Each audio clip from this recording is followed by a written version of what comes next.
Hello বন্ধুরা, আশা করি সকলে ভালো আছেন। ব্যস্ততার মধ্যে যদি অল্প খরচে অল্প সময়ের ভেতর ভালো রেসিপি বানানো যায় তাহলে কিন্তু সেটা আমাদের খুবই পছন্দ হয়ে যায়। যেমন আজকে আমি চিকেনের রেসিপিটা হাতে মেখে বানিয়েছি, খুব অল্প সময়ের মধ্যেই কিন্তু হয়ে গেছে।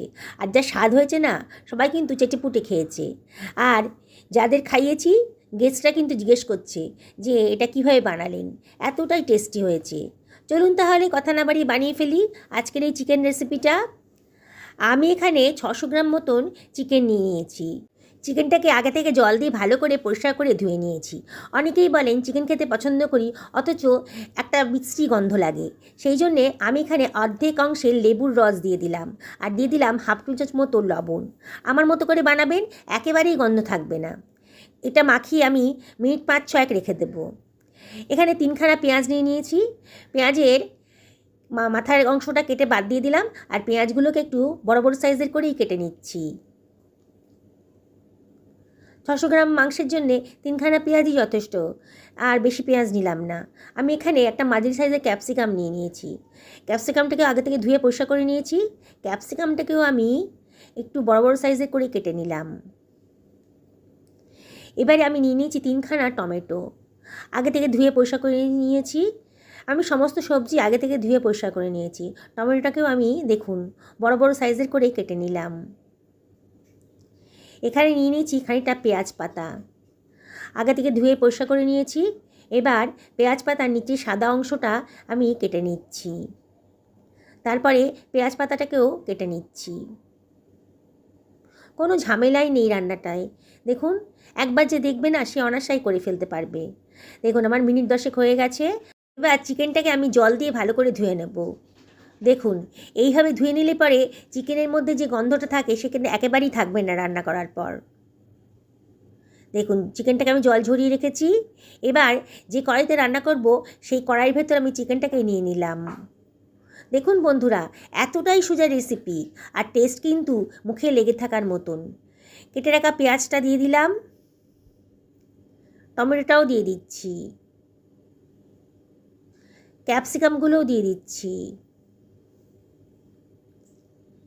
এবারে এর ভেতরে আমি দিয়ে দিচ্ছি 2 টেবিল চামচ মতো আদা রসুন বাটা। আদা রসুন বাটাটা একটু বেশি পরিমাণেই দেবেন, তাহলে খেতে ভালো লাগবে। পেঁয়াজ পাতা সাদা অংশটা যেটা ছিল সেটা কেটে রেখেছিলাম, সেটা দিয়ে দিলাম। এবারে আমি এর ভেতরে দিয়ে দিচ্ছি প্রয়োজন মতো লবণ, 1 টেবিল চামচ মতো লবণই দিলাম। এবারে এর ভেতর দিয়ে দেবো বেসিক কিছু মশলা। এখানে 1/4 টেবিল চামচ মতো হলুদের গুঁড়ো দিলাম, 1 টেবিল চামচ মতো ধনের গুঁড়ো দিলাম, আর হাফ টেবিল চামচ মতো জিরের গুঁড়ো দিয়ে দিয়েছি। খুব বেশি মশলা ইউজ করব না আজকে। 1 টেবিল চামচ মতো লঙ্কার গুঁড়ো দিলাম, তবে লঙ্কাটা অবশ্যই নিজেদের পছন্দ মতো দেবেন। আর হাফ টেবিল চামচ মতো কাশ্মীরি লঙ্কার গুঁড়ো দিলাম কালারের জন্যে। আর 1 টেবিল চামচ মতো দিয়ে দিয়েছি গোলমরিচের গুঁড়ো, দারুণ সুন্দর টেস্ট আসবে। আর এখানে দিয়ে দিয়েছি 2 টেবিল চামচ মতো সর্ষের তেল। আজকে সর্ষের তেল দিয়ে রান্নাটা করব। যত সম্ভব অল্প তেল মশলা ব্যবহার করেই কিন্তু অসাধারণ টেস্টি একটা রেসিপি আজকে বানিয়ে ফেলবো। আপনারা শেষ পর্যন্ত ভিডিওটা দেখুন। এবারে আমি সব কিছু খুব ভালো করে মিশিয়ে নিচ্ছি। কোনো কষানোর ঝামেলা নেই, হাতে মেখে বসিয়ে দেবেন, তাহলেই কিন্তু রান্নাটা তৈরি হয়ে যাবে। দেখুন আমি খুব ভালো করে মাখিয়ে নিচ্ছি। বন্ধুরা, রেসিপিটা যদি ভালো লাগে তাহলে লাইক শেয়ার কমেন্ট করতে কিন্তু ভুলবেন না। আর যেসব বন্ধুরা এখন আমাকে সাবস্ক্রাইব করেননি তাদেরকে আমি রিকোয়েস্ট করবো আমার চ্যানেলটা সাবস্ক্রাইব করার জন্যে। পাশে থাকা বেল আইকনটা অবশ্যই ক্লিক করে দেবেন, তাহলে আমার রান্নার নোটিফিকেশানটা আপনারা চটজলদি পেয়ে যাবেন। দেখুন 2 থেকে 3 মিনিট ভালো করে আমি মাংসগুলোটাকে মশলার সাথে মিশিয়ে নিলাম, মানে খুব ভালো করে মেখে নিলাম। এবারে আমি এর ভেতর দিয়ে দিচ্ছি 2 টেবিল চামচ মতো ভিনিগার।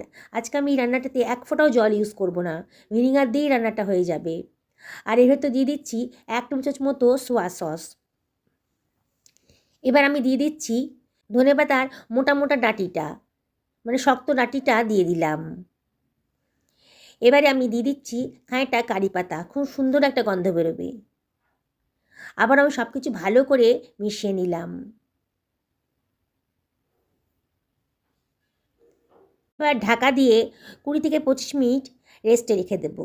হাতে সময় থাকলে রাখবেন, না হলেও কোনো অসুবিধা নেই। 5 মিনিট রাখলেই হবে।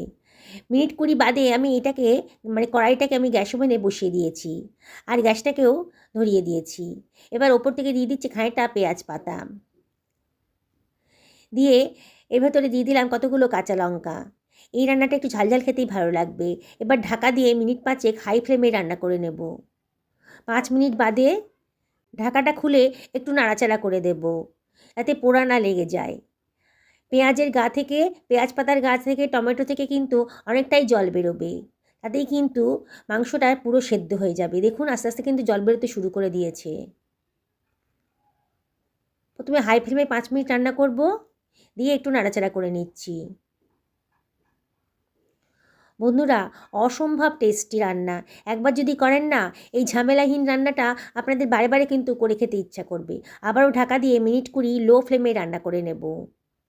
দেখুন 20 মিনিট বাদে কালারটা দেখুন, দেখেই মনে হচ্ছে মাংসটা কিন্তু সেদ্ধ হয়ে গেছে। তাও একবার চেক করে দেখে নিতে হবে।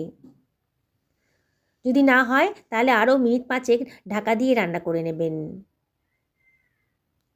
দেখুন কত সুন্দর দেখতে লাগছে। আজকে কিন্তু একেবারেই জল ইউজ করা হয়নি রান্নাটাতে। আমি একটা কাঁটা চামচে দিয়ে দেখছি, দেখুন মাংসটা কিন্তু একেবারে নরম হয়ে গেছে, গলে যায়নি, কিন্তু আমার সুসিদ্ধ হয়ে গেছে। এবারে আমি এর ভেতর দিয়ে দিচ্ছি সামান্য একটুখানি চিনি, হাফ টি চামচ মতন হবে, অপশনাল, তবে পছন্দ না হলে দেবেন না। এবার খানিকটা পেঁয়াজ পাতাও দিয়ে দিলাম, আর দিয়ে দিচ্ছি বেশ খানিকটা ধনেপাতা কুচি। দারুণ সুন্দর টেস্ট আসবে। হাফ টি চামচ মতো কিচেন কিং মশলা দিয়ে দিলাম, আর দিয়ে দিচ্ছি 1 টেবিল চামচ মতো গাওয়া ঘি। কিচেন কিং মশলা যদি না থাকে তাহলে গরম মশলাও দিতে পারেন। গাওয়া ঘিটা দিলে পরে দারুণ সুন্দর একটা টেস্ট আসবে। আবারও সব কিছু ভালো করে মিশিয়ে নিচ্ছি। দেখুন বন্ধুরা, কত নতুন ধরনের একটা চিকেন রেসিপি তৈরি হয়ে গেল। আপনারা তো চিকেনের নানা রেসিপি খেয়েছেন, সেগুলো হয়তো আপনাদের ভালোও লেগেছে, কিন্তু আজকে রিকোয়েস্ট করব আমার মতো করে বানিয়ে খান। অসম্ভব টেস্টি, আর কোনো ঝামেলাই নেই। আবারও একটুখানি গোলমরিচ দিয়ে দিলাম, যদি গোলমরিচের ফ্লেভারটা ভালো লাগে তাহলে দেবেন। সব কিছু আবারও ভালো করে মিশিয়ে নিয়েছি। এবারও মিনিট খানেক ঢাকা দিয়ে রান্না করে নেব। 1 মিনিট বাদে গ্যাসের ফ্লেমটা অফ করে দিয়েছি। দেখুন কত সুন্দর একটা চিকেন রেসিপি তৈরি হয়ে গেল। এই চিকেন রেসিপিটা আপনি ভাত, রুটি, লুচি, পরোটা যার সাথেই খান না কেন, তাতেই খুব ভালো লাগবে। আর যাকে খাওয়াবেন না, গ্যারেন্টি দিয়ে বলছি বন্ধুরা, জিজ্ঞেস করবেই আপনাকে কেমন করে বানিয়েছেন, এত টেস্টি হয়েছে। ওপর থেকে একটু ধনেপাতাও ছিটিয়ে দিয়েছি। দেখুন কত সুন্দর দেখতে লাগছে, কালারটা শুধু দেখুন। আর অত অল্প সময়ের ভেতর দারুণ স্বাদের একটা রেসিপি আজকে তৈরি হয়ে গেল। যেসব বন্ধুরা ফেসবুক থেকে রেসিপিটা দেখছেন, তাদেরকে আমি রিকোয়েস্ট করব পেজটা ফলো করার জন্যে। দেখুন কতটা সুসিদ্ধ হয়েছে। আমি আপনাদের রিকোয়েস্ট করছি একবার অবশ্যই বাড়িতে বানিয়ে খান। সকলে ভালো থাকুন এই কামনাই করি।